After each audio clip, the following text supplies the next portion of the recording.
Ассаламу алейкум рахматуллахи ва баракату. Сіздермен кезекті суретімізді өңдеуге кірісеміз. Ол үшін история в Инстаграм деген жерге басып, жаңа публикациямен жұмыс істедік. Енді история в Инстаграм дегенді басып, сонымен жұмыс жасаймыз. Жалпы айырмашылығы жоқ, функциялары тура сондай, тек историяға арналған формада сізге сурет жасап береді.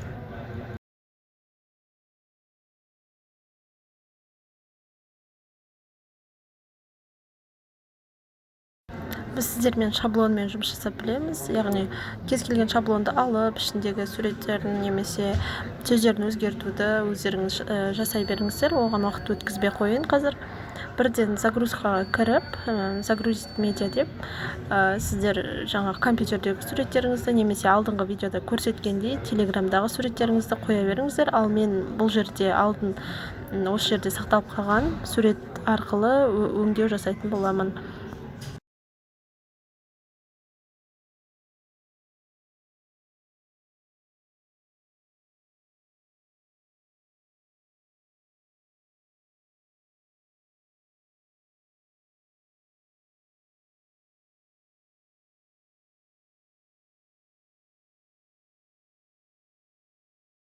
Дәл қазір мен суреттің жаңағы формасын келтіріп жатырмын. Одан кейін эффектіге басып, суреттің артындағы фонды өшіріп тастаймыз.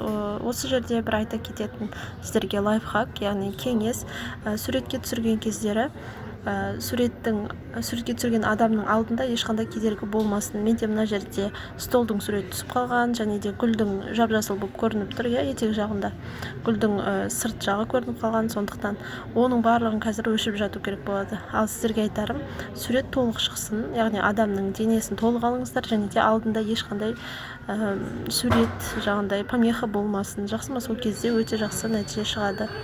Ал мен сіздерге қазір көрсетемін осы алдындағы столды өшіріп тастауды. Бұл жерде бірге қарайтын боламыз, қандай сурет пайда болатынын.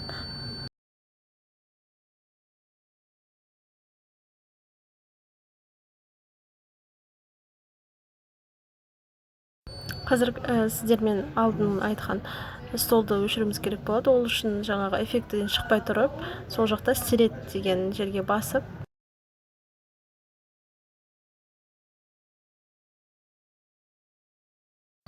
кисть көлемін үлкейтіп алып, және де керек емес жерін, қажет емес жерін ақырын өшіріп тастаймыз.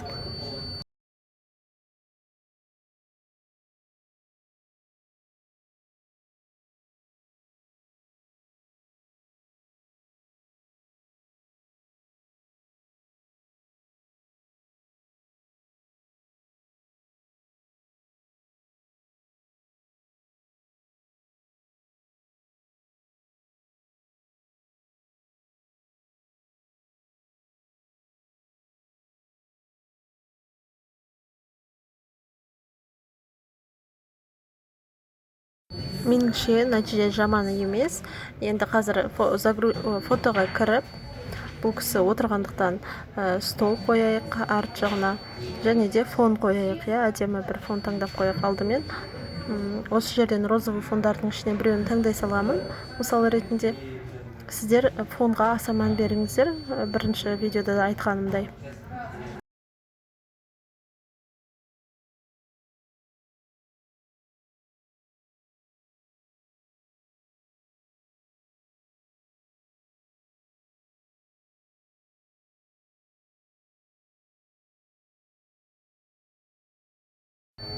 Жалпы бірге бір менің айтқаным бойынша да жасап отырсаңыздар болады.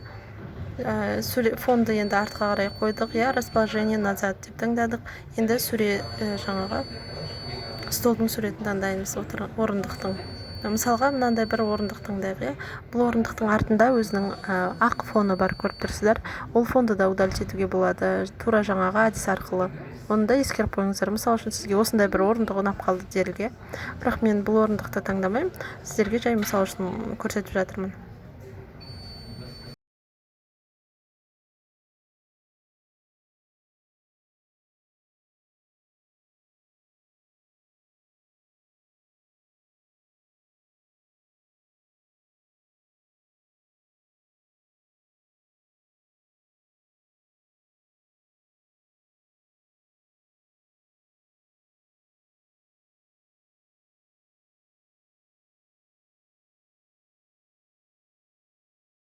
осы бір столды қойып алғаннан кейін бұл суретке кішігірім анимация да қосуға болады. Ол үшін мінекей жоғары жақта анимация деген шықты.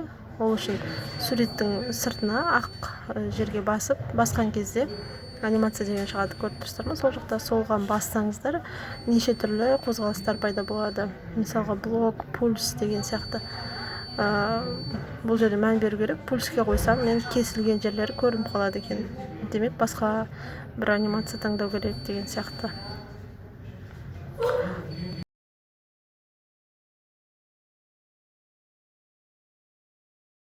Сіздерге кеңесім, кез келген анимацияны қарап көріңіздер алдымен қалай болады. Мінекей мысалға подъем дегенде, вращение деген анимацияда өте жақсы сияқты. Біткеннен кейін скачатьты басып, өзіңізге жүктеп, әлеуметтік желіде жариялай бере аласыз. Барлықтарыңызға сәттілік. Келесі видеода көріскенше.